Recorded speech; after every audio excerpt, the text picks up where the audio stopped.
Rosja. Państwo, które jest największe na świecie. Dowodzone przez prezydenta Władimira Putina. Kiedyś Ruś, potem Ruś Kijowska, Wielkie Księstwo Moskiewskie, Carstwo Rosyjskie, Imperium Rosyjskie, Republika Rosyjska, Rosyjska Federacyjna Socjalistyczna Republika Radziecka z czasów Związku Radzieckiego. Teraz Federacja Rosyjska, czyli Rosja. Rosja, Rosja, jeszcze raz Rosja.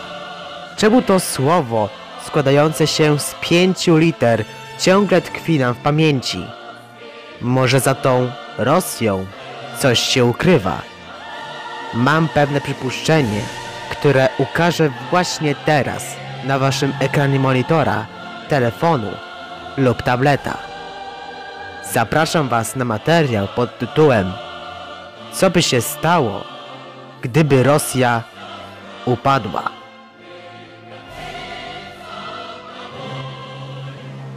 W tym materiale skupimy się na 4 rzeczach. Pierwsze, jak Rosja mogłaby się podzielić. Drugie, kiedy miałoby to się zdarzyć. Trzecie, jakie zdarzenia spowodowałoby do jego rozpadu. I czwarte, jaka byłaby sytuacja po rozpadzie tego wielkiego państwa. Te 2 ostatnie można w skrócie nazwać przyczynami i skutkami. W takim razie zacznijmy od pierwszego punktu. Na tej analitycznej zasadzie pozwól nam mapa Rosji z wyznaczonymi elementami. Te elementy na mapie to, idąc moim tropem myślenia, małe lub duże państewka tego państwa, które ich dokładna liczba to, uwaga, 85 tzw. równoprawnych podmiotów. Gdyby ktoś się jeszcze nie zorientował, to nie są województwa, ponieważ Rosja jest państwem federalnym, a nie republiką. Taka oto ciekawostka. Do Federacji Rosyjskiej wchodzą 46 obwodów, 22 republiki, 9 krajów, 1 obwód autonomiczny, 4 okręgi autonomiczne oraz 3 miasta wydzielone, czyli Moskwa, Petersburg i Sewastopol. Ciekawostka. Te ostatnie miasto znajduje się na Krymie, o które walczyła Rosja z Ukrainą.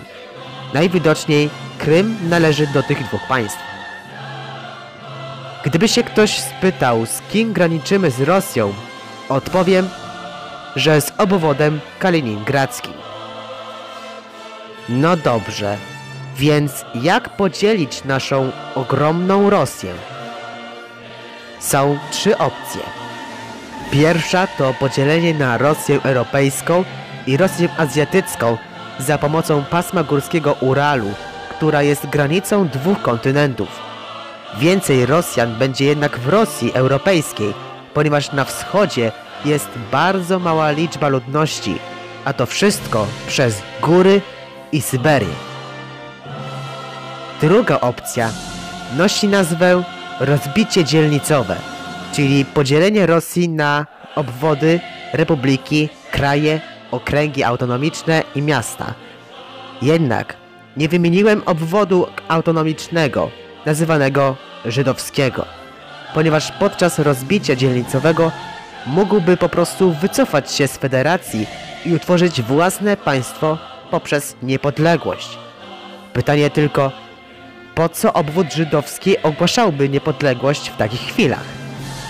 Ponieważ, jak sama nazwa wskazuje, zamieszkują Żydzi. Trzecią i zaskakującą opcją jest podział Rosji na strefy czasowe, a mapa wygląda tak. Istnieje jeszcze dodatkowa 4. opcja. Mowa o rozbiorach. Każde państwo sąsiadujące z Rosją mogło zabrać dane terytorium. Na przykład Kazachstan zabrałby obwód omski, Polska z Litwą po połowie obwód kaliningradzki, Gruzja odzyskałaby Osetię Południową, a Ukraina oczywiście Krym. Jednak ten proces rozbiorów będą trwać przez kilka lat, aż do całkowitego zniknięcia Rosji.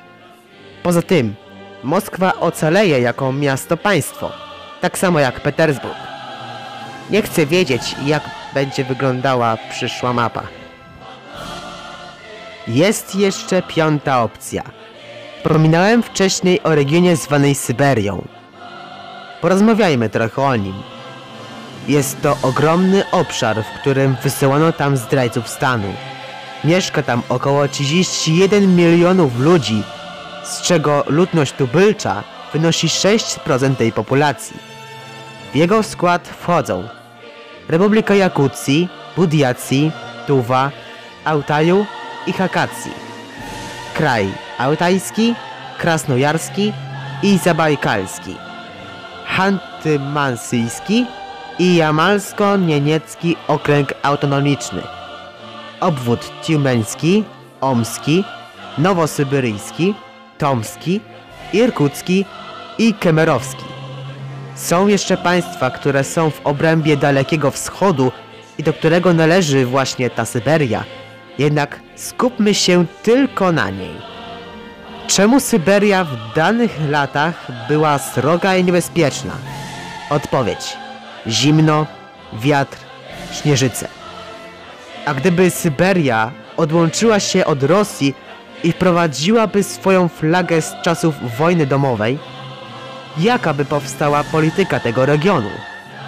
Te pytania zostawiam wam. Przejdźmy zatem do drugiego punktu, czyli kiedy Rosja mogłaby się podzielić na jeden z tych 5 wymienionych powyżej sposobów. Moim zdaniem mogłoby się podzielić gdzieś w drugiej połowie XXI wieku, kiedy to w Rosji mogłaby wybuchnąć kolejna wojna rosyjsko-domowa. Na tym etapie panujący w tamtych czasach prezydent musiałby interweniować i podpisać dokument warunku podzielenia Rosji na mniejsze państwa. Będzie to podobne jak to było z Serbią i Kosowem. Jednak podzielone państwa Rosji będą mieć cały czas tą jedną i jedyną stolicę, jakim jest Moskwa. Ma być to wzór do RFN i NRD z czasu komunizmu. Zadacie sobie chyba jeszcze pytanie, ale polskie Aleksie, czemu nie wybrałeś jej podczas upadku ZSRR? Otóż wtedy prezydentem był Jelcyn, który z zaistniałej sytuacji przyspieszył jego rozpad, który cały czas trzymał Rosję w całości. Jego śmierć także nie spowodowała rozpadu, ponieważ Jelcyn odstąpił od władzy kilka lat przed swoją śmiercią. Myśleliście, że komunizm, który panował w Związku Radzieckim, upadł razem z nim? Ale niestety komunizm istnieje nadal. Socjalistyczne, komunistyczne państwa to Korea Północna, Chiny, Wietnam, Laos i Kuba. Przejdźmy do przyczyn, czyli do trzeciego punktu. Jak już wspominałem, mogłaby wybuchnąć wojna domowa. Może też być spowodowane kryzysem finansowym. Wszystko pójdzie na żołnierze i czołgi, które w tych czasach ich budowa kosztowałaby 2 razy drożej niż teraz. Ostatnim naszym punktem są skutki podziału. Mogą być to emigracje do innych krajów za sprawą tej krytycznej sytuacji, którzy już nigdy nie wrócą. Ukraina odzyskałaby Krym, a Gruzja Osetię Południową i Abchazję. Jak wiecie, Rosja potrafi nas zaskoczyć. To, co w tym odcinku pokazałem, to tylko przypuszczenia i nie są być pewnym, czy może to się wypełni. Szansa na to wynosi niecałe 2% lub nawet 0. Rosja istnieje od ponad 900 lat lub nawet więcej. I nie byłbym pewny, czy to się stanie, gdyż Rosja jest niepokonana. To już wszystko w tym odcinku, tak długim, jak i interesującym. Jeżeli materiał Ci się spodobał, drogi widzu, zostaw pod tym filmem łapkę w górę oraz suba. A jeżeli jesteście na siłach, możecie zrobić fanartę na adres Gmaila, który ukaże się Wam w opisie tego filmu.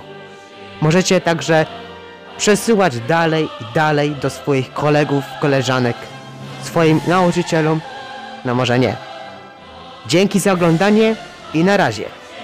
7.